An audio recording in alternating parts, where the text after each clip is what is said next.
Hi friends, Miss Shannon here. At the Bryant Library, we're excited to learn alongside you as we celebrate Native American Heritage Month. Please enjoy as we share some Native American folktales. The folktale I have for you today is The Maiden of the Mist, a legend of Niagara Falls. Long ago, a Seneca tribe lived beside the Niagara River, not far upstream from a great waterfall. The river was alive with fish, the fields swelled with corn, and the meadows were covered with sweet berries. For as long as Laila could remember, life had been good. But then one summer sickness came and many people died. The wife of the chief, Lailawala's mother, was one of them. The people were worried. Perhaps the thunder god Hinu is angry with us, they said. Hina was a mighty being who lived in a cave behind the great falls. He made rain and thunder, but he also protected the people and killed huge underwater snakes that threatened them. We must make peace with Hinu, the elders advised. Perhaps he will lift the curse from us. So the people loaded canoes with gifts of food and flowers and sent them down the river over the falls. Still, day after day, the sickness took young and old alike. One evening the medicine man went to the chief. Hina was not pleased with their gifts. We must send him something more precious, a thing of youth and beauty. From the night shadows, Lailawala listened. She thought of her mother and all the people and the sickness that had taken. She thought of her desperate father and the fear among those who were left. Lailawala made a decision. The next morning, Lailawala dressed in her finest clothes and went to her father. I heard you talking last night. Maybe I can save our people, she said. I will go down to the river to Hinu. I am not afraid. Her father was stunned. No words came to his lips. You must let me go, pleaded Lailawala. For the last time she embraced her father. Then she climbed into her canoe. Without another look back, Lailawala set down the river. The canoe moved slowly at first, but gained speed as the current grew stronger. In the distance, clouds of smoky mist rose, making the water look like it was on fire. In moments, Lailawala would be carried over the falls and swallowed by the river.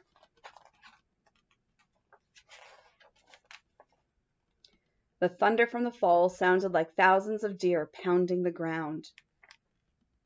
Lailawala was enveloped by the mist clouds of spray. Deafened by the roar and blinded by the water, she was thrown from the canoe and tossed over the edge as if she weighed no more than a feather. Down, down, down she fell into the boiling waters below. Yet there was no point to panic or even fear. Lailawala felt peaceful and safe, almost like she was being carried in someone's gentle arms. When the water cleared from Lailawala's eyes, she saw that she was inside a cave. A figure knelt beside her. I am the son of Hinu, he said. Stay and take me for your husband. I will only stay if you tell me why your father will not help my people, replied Lailawala. Why is he angry with us? My father is not angry, said the youth. He is ashamed to let your people know he is not as powerful as they think. There is a monstrous horned snake poisoning the river. That is why your village is dying. The serpent is so enormous, even my father, with all my brothers, cannot kill it. That night, Lailawala thought of her father and appeared in his dream. Do not mourn for me, father, she told him, for I am safe. Listen and do as I tell you. I know why our people are sick. Then she told him about the monstrous snake and how it would appear again. In 2 moons' time, the chief and his warriors were waiting by the shore. When the horned serpent rose from the water, they attacked him from their canoes. A fierce battle broke out, and as it did, the sky opened, thunder rolled, and rain poured down. Bolts of lightning were hurled at the monster. Hinu and his sons had joined the battle. At last, the snake was mortally wounded. The river swept its enormous body toward the falls. The dying monster got wedged in the boulders at the waterfall's edge. Its head was caught on one side of the river and its tail on the other. The rocks collapsed under the weight of its writhing body, rearranging the falls into the shape of a bent bow. That night the people sang and danced to celebrate the victory. There would be no more sickness. Life, the way they remembered, could return. but there were those who were missing from the celebration. As his people celebrated, the chief slipped away and walked along the river bank to the falls. There he sat, thinking of those who were gone, and of his daughter and her new life.